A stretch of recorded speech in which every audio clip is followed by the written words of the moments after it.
It is just so good to be back. Hello, and if you're new here, my name is Sam, and this is my channel. If you couldn't already tell, I like soccer. And the team I support, if you couldn't tell that already as well, is the biggest mouthful in MLS, St. Louis City SC. We are just days away from the season opener, a matchup between the Houston Dynamo and the CONCACAF Champions Cup, formerly known as the CONCACAF Champions League. And again, I just love saying it, but we as fans should not take for granted that we made this tournament in our first year of existence. Moments like that and seasons like that, even if they end bitterly, we shouldn't take them for granted, and we should really appreciate what the club has been able to do in just one season so far. And this game gives me a good opportunity to look back at 2023 and sort of wrap a bow on it, both the good and the bad. The good stuff, and there is a lot, St. Louis, of course, was first in the West and scored 62 goals in the regular season. That was second most amongst all MLS teams. The depth stepped up when both Klaus and Leuven, both of our DPs, missed significant time for injury last season, and Carnell, at least through the regular season, managed his team to perfection through the ups and downs of the season. The playoffs, though, that was a different story. In tournament play last year, St. Louis went an abysmal 1-5.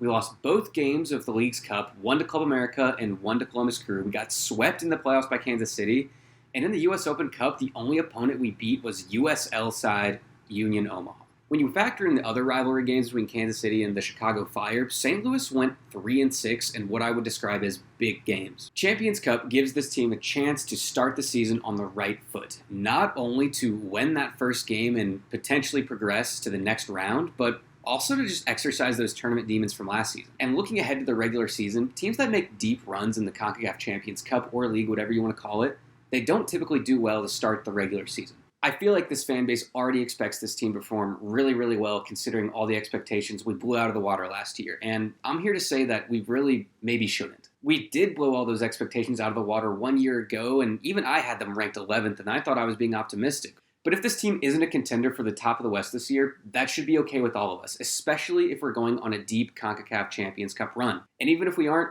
I think a slight step back from last year should be expected. Remember that 62 goal number I said earlier? Well, our expected goals was actually 43, which last time I checked is a lot lower.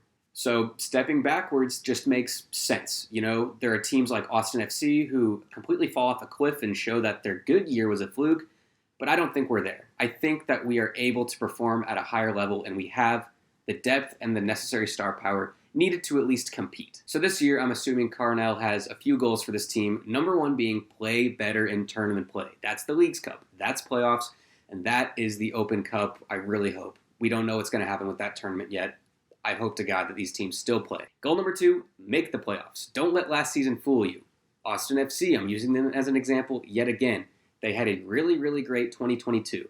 Made the playoffs as the 2 seed, had a deep playoff run, lost in the conference finals, and then were pretty bad last year. I think this team will be hungry to prove that last year wasn't a fluke. I think we get back to the playoffs, even if it's a lower seed. As far as solid predictions, because the viewers like those, I'm going to say St. Louis ends in 5th place next season, behind Seattle Sounders, LAFC, Houston Dynamo, and Sporting Kansas City. I know it hurts to say, but that means if we end in 5th place, we could see a rematch with those guys again, which I would kind of hate. I'm really tired of playing those guys already. We have 3 regular season matchups against them. I'm kind of sick of it. But hey, if we were able to beat those guys in the playoffs like they did to us last year, I wouldn't mind it as much. And I have a lot of goals for myself as well on this channel for the year 2024. Last year, I did a lot of video essays chronicling the season of MLS and St. Louis City.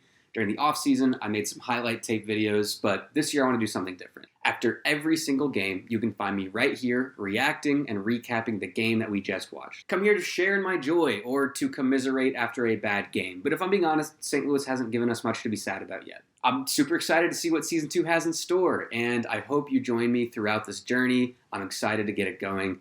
Thank you so much for watching. Check out any of the other video essays I have on this channel. Like and subscribe, of course, and I'll see you in the next one.